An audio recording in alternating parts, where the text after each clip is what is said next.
السلام علیکم ورحمۃ اللہ وبرکاتہ۔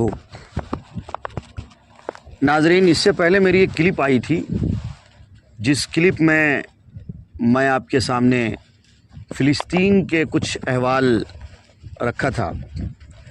اس وقت فلسطین کا مدعا کچھ اس طرح سے گرم ہوا ہے اور بڑے دکھ کے ساتھ بھی اور بڑے جذبے کے ساتھ بھی ہندوستان کے پارلیمنٹ میں ہمارے ہندوستان کا شیر بیرسٹر اسد الدین اویسی صاحب نے جس دن سارے سانسد شپتھ گرہن لے رہے تھے، یعنی حلف اٹھا رہے تھے، ہندوستان کے قانون کو ماننے کی بات، ہندوستان کے سمویدھان کو ماننے کی بات، یہ ایک پرکریا ہوتا ہے۔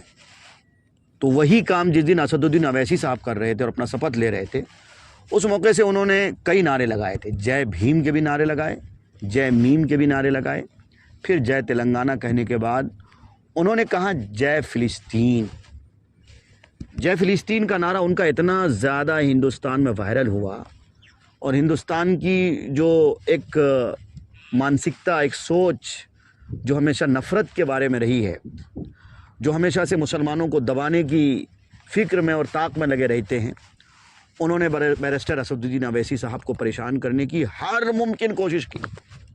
کہیں سے اویسی صاحب کو نہیں چھوڑا، حتیٰ کہ اویسی صاحب کا جو ہر ایم پی کا جو گھر ہوا کرتا ہے، آفس ہوتا ہے دلی میں، جہاں ان کی نیم پلیٹ لگی تھی، وہاں پہ کالک پوتھنا اور ان کے نام کو مٹانا، پھر وہاں پہ ہیش ٹیگ اسرائیل، یعنی وہ کام اب کی بار ہندوستان کی کچھ شدت پسند تنظیمیں اور تنظیموں کے کچھ نمائندوں نے کیا، جو کام اب سے پہلے ہندوستان میں کبھی نہیں ہوا تھا۔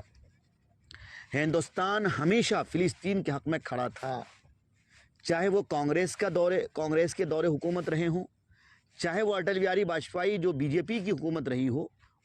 اٹل بہاری واجپئی تو باقاعدہ کرسی میں آتے ہی انہوں نے یہ کہا تھا، ہم بی جے پی کے نمائندے ضرور ہیں، لیکن جس طرح سے میرا رویہ فلسطین کے ساتھ اس سے پہلے کانگریس کے دور میں تھا، آج بھی اٹل بہاری واجپئی یہی کہتا ہے، ہم بھی فلسطین کے حق میں کھڑے تھے، کھڑے ہیں، اور جب تک رہیں گے کھڑے رہیں گے۔ تو یہ بات اس وقت ثابت ہو چکی تھی، لیکن اب دور چونکہ بدلا ہے۔ اب دور اٹل بہاری واجپئی کا نہیں ہے، بلکہ اب دور آیا ہے نریندر مودی کا، اب دور آیا ہے اور بجرنگ دل اور وشو ہندو پریشد کا۔ میں ان میں سارے ہندو بھائیوں کو برا نہیں کہتا، ہمارے بہت سارے ہندو بھائی ہمارے کلوز فرینڈ ہیں، دوست ہیں، وہ یہ کہتے ہیں کہ اس وقت فلسطین کے غزہ میں جو بھی ہو رہا ہے وہ غلط ہو رہا ہے۔ رفح بارڈر میں 70,000 بچے جو پناہ گزین تھے، اور کس طرح سے اسرائیلی بھیڑیوں نے ان کو بم بارود کا نشانہ بنایا، ان کے گھر مکان اجاڑے، چھوٹے چھوٹے بچے جن کے بازو کٹے تھے، کسی کا دھر کٹا تھا، کسی کے ٹانگ کٹے تھے، کسی کی آنکھ نکلی تھی، کسی کا کان کٹا تھا، ان کمبختوں نے ذرہ برابر بھی ترس نہیں کیا۔ مانوتا کے نام پہ اس سے شرمسار کام آج تک کسی نے نہ کیا تھا، جو کام ان اسرائیلی بھیڑیوں نے کیا۔ ہاں میرے بھائیوں، لیکن سلام کرتا ہوں بیرسٹر اسد الدین اویسی صاحب کے جذبے کو، کہ انہوں نے اپنے شپتھ گرہن کے موقع پر فلسطین کا نعرہ بلند کیا، فلسطین کے معصوم بچوں کے حق میں انہوں نے نعرہ لگایا، اور انہوں نے کہا کہ انسانیت تڑپ رہی ہے، لہٰذا بلا مذہب کے تفریق کے، صرف انسانیت کے نام پہ ہم سب کو فلسطین کے حق میں کھڑا ہونا چاہیے۔ اور یہ کام بیرسٹر اسد الدین اویسی صاحب نے کوئی نیا نہیں کیا ہے، اس سے پہلے کیا اور لوگوں نے نہیں کیا تھا، لیکن اویسی صاحب بہت سارے لوگوں کے لیے یوں کہیے نا، کچھ ہمارے اپنے بھی تو ہیں جو بہت زیادہ اویسی صاحب سے چڑھتے ہیں۔ کچھ لوگوں نے یہاں تک اسٹیٹمنٹ دیا کہ اویسی صاحب کو اس طرح سے بھڑکاؤ بھاشن نہیں دینا چاہیے، اس طرح کا بیان نہیں دینا چاہیے۔ میں ان سے پوچھتا ہوں، آپ کچھ نہیں کر سکتے اویسی صاحب کے لیے، کیسے اتنا بول سکتے آپ؟ ارے آپ بھی کچھ تو کر کے دکھاؤ۔ اویسی صاحب نے کیا نہیں کیا؟ پھر اس کے دوسرے یا تیسرا سطر سنسد کا جو دوسری یا تیسری کاروائی چلی، جس کے بعد پھر اویسی صاحب نے کیا کہا؟ ایک بڑی بات اور ایک بڑے راز سے اویسی صاحب نے پردہ اٹھایا، اور وہ راز اور وہ پردہ کیا تھا آپ جانتے ہیں؟ زیادہ تر لوگوں کو اس کے بارے میں خبر نہ تھی۔ اویسی صاحب نے یہ کہا کہ ہندوستان اس وقت اسرائیل کو جو ہتھیار سپلائی کر رہا ہے وہ بہت غلط کر رہا ہے، وہ نندنیہ ہے، وہ قابل شرمناک ہے، وہ شرمناک کے لائق ہے۔ یہ اویسی صاحب نے کہا. جتنے لوگوں کو معلوم تھا, بہت کم لوگوں کو یہ بات معلوم تھی, لیکن ہاں اویسی صاحب آپ کے جذبے کو پھر سے سلام پیش کرتا ہوں. اللہ آپ کو سلامت رکھے. آپ حق کی بات کرتے ہیں, آپ بلا مذہب کے تفریق کی بات کرتے ہیں, آپ انسانیت کی بات کرتے ہیں, آپ انسانیت کو فروغ دینے کی بات کرتے ہیں. یاد رکھیں آپ اکیلے نہیں, آپ کے ساتھ ہزاروں فکر ہیں, آپ کے ساتھ ہزاروں ماؤں کی دعائیں شامل رہتی ہیں, ہزاروں بہنیں اور ہزارے بھائیوں کی آپ کے ساتھ دعائیں رہتی ہیں. اس لیے آپ کبھی بھی آپ اپنے آپ کو اکیلا نہ سمجھیں. ویسے آپ شیر ہیں, نام آپ کا اسد ہے اور آپ اسد والا کام بھی کرتے ہیں. اللہ آپ کو سلامت رکھے. لیکن میرے بھائیوں, میں آپ سب سے یہ کہنا چاہتا ہوں, اگر آپ اسد الدین اویسی صاحب کے حق میں دعا نہیں کر سکتے تو خدا را اپنی غلیظ زبان سے غلاظت تو نہیں بک سکتے.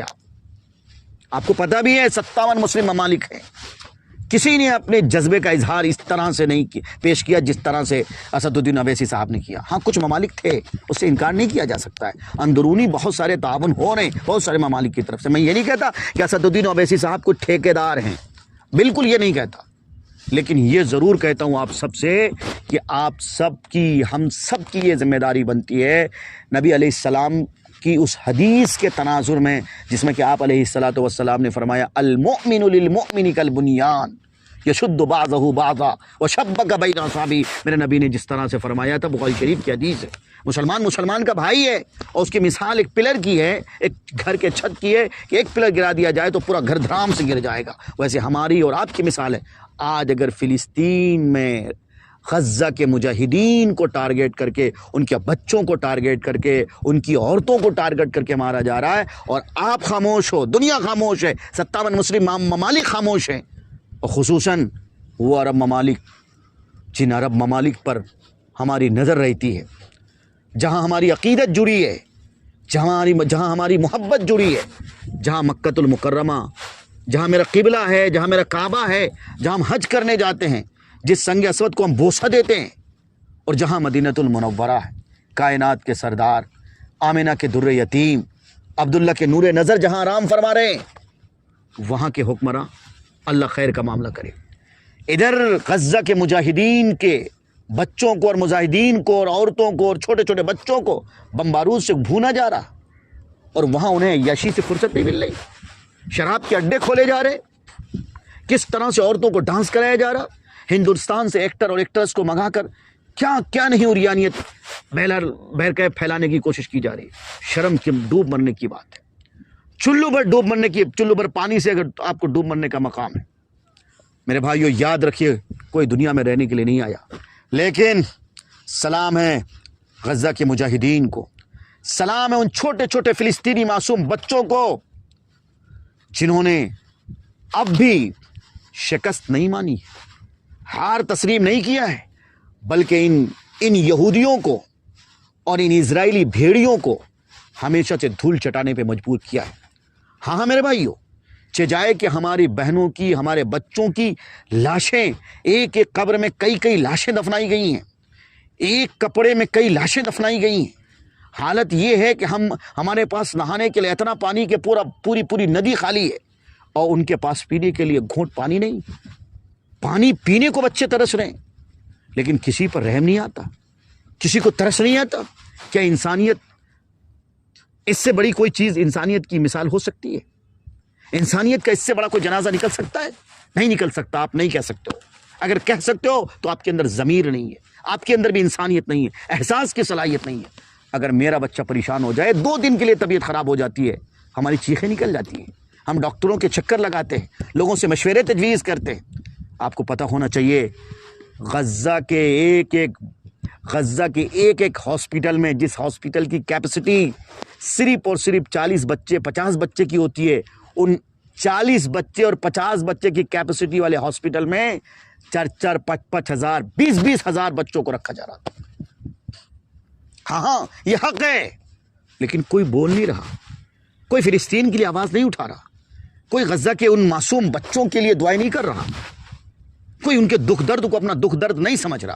اگر نہیں سمجھو گے تو یاد رکھو, آج ان کی باری ہے, کل ہماری بھی باری آئے گی, اور ان کی شہادت کی موت ہو رہی ہے. وہ موت تو قابل رشک ہے صاحب, ایسی موت تو اللہ ہمیں بھی نصیب کرے. ان کی موت کیوں ہو رہی, کیسی ہو رہی جانتے ہیں آپ؟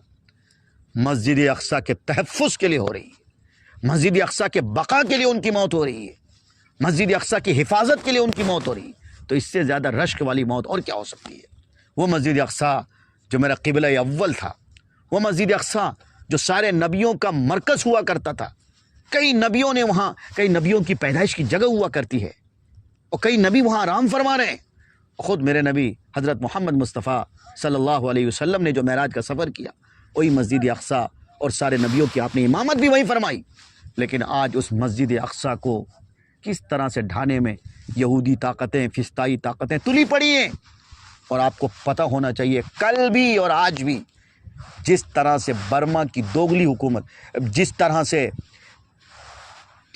امریکہ کی دوگلی پالیسی اور اسی طرح سے برطانیہ کی دوگلی پالیسی کل بھی اسرائیل کی حمایت میں کھڑی تھی اور آج بھی حمایت میں کھڑی ہے.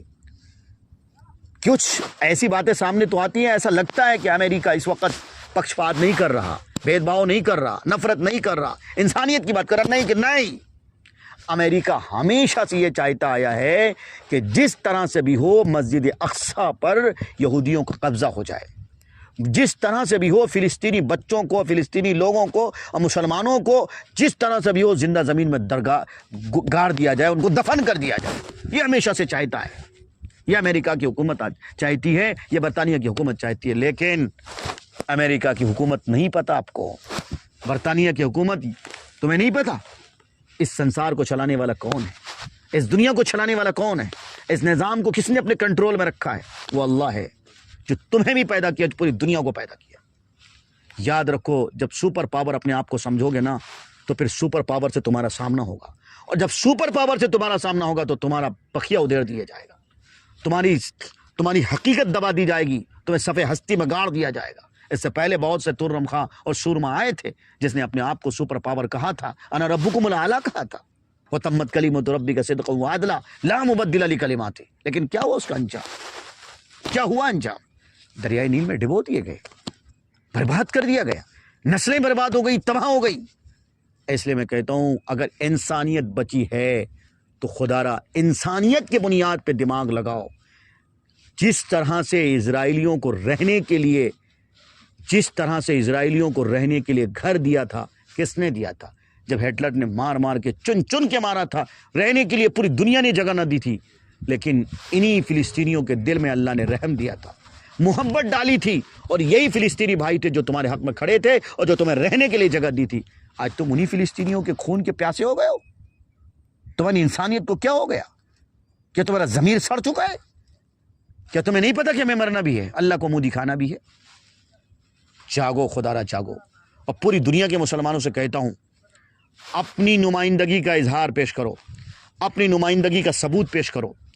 آپ کہو گے میں کیا کر سکتا ہوں ہندوستان میں رہ کر؟ میں کہتا ہوں یقیناً کچھ نہیں کر سکتے آپ, لیکن دعا تو کر سکتے ہیں اس کے لیے, اپنی آواز بلند تو کر سکتے ہیں. فیس بک میں آپ ہیش ٹیگ کر کے نہیں لکھ سکتے, فیس بک میں پوسٹ نہیں کر سکتے فلسطین کے حق میں, کر سکتے ہیں اور کرنا چاہیے. یہ آپ کے ایمان کا بھی تقاضا ہے, آپ کے اخلاق کا بھی تقاضا ہے. اس لیے ہم سب کو مل کر بابانگ دولے ایک ہو کر, چٹان ہو کر, سیسا پلائی ہوئی دیوار ہو کر فلسطین کے حق میں آواز اٹھانی چاہیے, اور اسد الدین اویسی کی آواز میں آواز ملا کر ایک مضبوط آواز ہندوستان سے اٹھائی جائے. اور ہندوستان کی جو دوگلی پالیسی ہے, جو یہودیوں کے ساتھ سانٹھ گانٹھ اور اسرائیل کے ساتھ سانٹھ گانٹھ کر کے اسرائیل کو ہتھیار سپلائی کرنے میں لگی ہے, اس کے چہرے کا جو نقاب ہے, اس نقاب کو ہمیں فوراً باہر کرنا ہے اور اس کو بتانا ہے کہ یہ ہندوستان کی پالیسی نہیں ہونی چاہیے. ہندوستان کی پالیسی کبھی یہ نہیں رہی ہے جو آج یہ پالیسی بن رہی ہے. اور جس طرح سے تال میل اسرائیلیوں کا, یہودیوں کا RSS کے ساتھ ہوتا جا رہا ہے, یہ رشتے بڑھتے جا رہے ہیں. یہ خدشہ ظاہر کیا جائے گا آنے والے وقت میں کہ اگر ہندوستان کی حکومت باز نہ آئی اور اسی طرح سے ہتھیار سپلائی کرنے میں کامیاب, اگر یہ کامیاب یہاں کی حکومت ہو گئی تو وہ دن دور نہیں جو حال فلسطین کا ہے وہ حال ہندوستان کا بھی ہو سکتا ہے. اس لیے میں کہتا ہوں سارے بھائیوں سے, آپ سے مخلصانہ یہ درخواست کرتا ہوں, ادباً گزارش کرتا ہوں, آپ کے پاس بھی اللہ نے دل دیا ہے اور آپ کا دل بھی دھڑکتا ہے, احساس کی صلاحیت ہے. احساس کی صلاحیت اگر آپ کے پاس ہے تو آئیے ان اسرائیلیوں کا بائیکاٹ کیجئے، ان اسرائیلیوں کے پروڈکٹ کا بائیکاٹ کیجئے اور فلسطین کے حق میں کھڑا ہوئیے، حماس کے لیے دعائیں کیجئے، مجاہدین کے لیے دعائیں کیجئے۔ یہ اپنے حق کی لڑائی لڑ رہے ہیں، اپنے حقوق کی لڑائی لڑ رہے ہیں، اپنے بچوں کی آزادی کی لڑائی لڑ رہے ہیں، یہ مسجد اقصیٰ کی لڑائی لڑ رہے ہیں، مسجد اقصیٰ کے تحفظ اور مسجد اقصیٰ کے بقا کے لیے۔ بس یہی اس کی لڑائی ہے، اور یہ لڑائی میرا خیال ہے کوئی غلط لڑائی نہیں ہوگی۔ میرے گھر میں کوئی اگر قبضہ کر لے، میں کیا اپنے قبضہ کیے ہوئے لوگوں کو اگر اس سے لڑائی لڑوں گا، اس کو پیار سے سمجھاؤں گا، تو کوئی غلط کہہ سکتا ہے؟ کوئی نہیں غلط کہہ سکتا۔ اس لیے خدا را جاگیے اور انسانیت کا ثبوت دیجیے، سب لوگ آگے آئیے۔ بیرسٹر اسد الدین اویسی صاحب کو پھر میں آخر میں ایک بار سلام پیش کرتا ہوں۔ آپ نے پارلیمنٹ میں تقریباً سارے مسلمانوں کی نمائندگی کی اور بتایا کہ ہندوستان کے مسلمان ہی کیا بلکہ ہندوستان کے جتنے بھی لوگ ہیں، چاہے وہ ہندو ہوں، مسلم ہوں، سکھ ہوں، عیسائی ہوں، سارے کے سارے لوگ، کچھ مانسکتا لوگوں کے علاوہ سارے کے سارے لوگ، ہم سب لوگ کس کے ساتھ کھڑے ہیں؟ فلسطین کے ساتھ کھڑے ہیں، فلسطین کے ساتھ کھڑے ہیں، حماس کے ساتھ کھڑے ہیں۔ ہم کھڑے تھے کل بھی انہی کے ساتھ، آج بھی ہیں اور کل بھی رہیں گے انشاءاللہ۔ السلام علیکم ورحمۃ اللہ وبرکاتہ۔